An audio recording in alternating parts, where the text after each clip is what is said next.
पुण्यामध्ये चिमुरड्यांच्या जीवाशी खेळ सुरू आहे का असा सवाल उपस्थित होतोय, कारण पोषण आहारामध्ये अळ्या आणि उंदराच्या लेंड्या आढळलेल्या आहेत। मुलांना दिलं जाणारं कडधान्य निकृष्ट दर्जाचं आहे आणि त्यामुळे या लहान मुलांच्या जीवासोबत खेळ सुरू आहे का असा सवाल उपस्थित होतो। त्याची एक्सक्लुसिव्ह दृश्य आपण लोकशाही मराठीच्या माध्यमातून बघू शकतोय। लहान मुलांना पोषण मिळावं, ते कुपोषित होऊ नये म्हणून सरकारकडून पोषण आहार दिला जातो, मात्र या पोषण आहारामध्ये अळ्या निघालेल्या आहेत, उंदराच्या लेंड्या निघालेल्या आहेत, त्याचबरोबर निकृष्ट दर्जाचं अन्नधान्य या ठिकाणी दिलं जात आहे। त्यामुळे या मुलांच्या जीवाशी खेळ सुरू आहे का असा सवाल उपस्थित होतोय। तर चिमुकल्यांचा आहार निकृष्ट दर्जाचा असल्याचं दिसतंय। खराब पोषण आहाराचा व्हिडिओ समोर आला आहे। निकृष्ट पोषण आहारामुळे स्थानिक नागरिकांमध्ये संतापाची लाट आहे। तर एकात्मिक बाल योजनेअंतर्गत अंगणवाडीमधील मुलांना दिल्या जाणाऱ्या कडधान्यात अळ्या निघालेल्या आहेत आणि उंदराच्या लेंड्याही सापडल्यात। त्यामुळे वाटप करणाऱ्या प्रशासकीय अधिकाऱ्यांना पाकिट फोडल्यानंतर पहिल्याच पाकिटात या अळ्या निघाल्याचं दिसून आलं आहे आणि उंदराच्या लेंड्याही निघालेल्या आहेत। त्यामुळे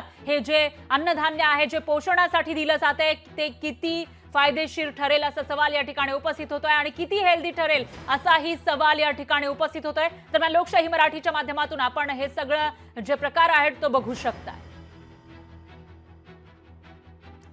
तर धक्कादायक अशी ही बातमी म्हणावी लागेल। लहान मुलांना पोषण मिळावं यासाठी अंगणवाडीमधील जी मुलं जी 5 वर्षांपेक्षा ही छोटी असतात आणि त्यांना पोषण मिळावं यासाठी हा आहार दिला जातो, मात्र तो किती निकृष्ट दर्जाचा आहे ते आपल्याला या व्हिडिओच्या माध्यमातून दिसू शकेल। दरम्यान याविषयी अधिक माहितीसाठी आपले प्रतिनिधी चंद्रशेखर भांगे आपल्यासोबत थेट जोडले गेले आहेत फोन लाईन वरून। चंद्रशेखर, काय सांगाल? धक्कादायक असा हा प्रकार म्हणावा लागेल। चिमुकले जे देशाचं भविष्य आहे त्यांचं पोषण व्हावं यासाठी दिला जाणारा हा जो पोषण आहार आहे तो किती पोषण युक्त आहे असा सवाल उपस्थित होतोय। काय अपडेट्स आहेत, नेमकं काय घडलंय? खरं तर पुण्यातील जनता वसाहतीमध्ये हा सगळा प्रकार आढळलेला आहे। जे पोषण आहार दिलं जात होतं त्या पोषण आहारच्या या सगळ्या अन्नामध्ये जे आहे ते या उंदराच्या लेंड्या ज्या आहेत अशा पद्धतीने आलेल्या आहेत। त्याचबरोबर यामध्ये किडे सुद्धा आपल्याला दिसत आहेत। अत्यंत निकृष्ट दर्जाचं हे सगळं जे आहार आहे हे वाटप केलं जात होतं। खरं तर राज्य सरकार मोठ्या प्रमाणात या सगळ्यावरती निधी देत असतो, परंतु अशा पद्धतीनं खाली जे आहे ते वाटप केलं जातं। याबद्दल स्थानिक नागरिक जे आहेत ते संताप व्यक्त करत आहेत।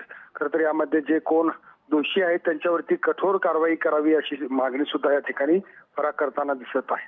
निश्चितच चंद्रशेखर, आता ही मागणी मान्य होते का ते बघावं लागेल। दरम्यान धन्यवाद तुम्ही दिलेल्या या सविस्तर माहितीसाठी।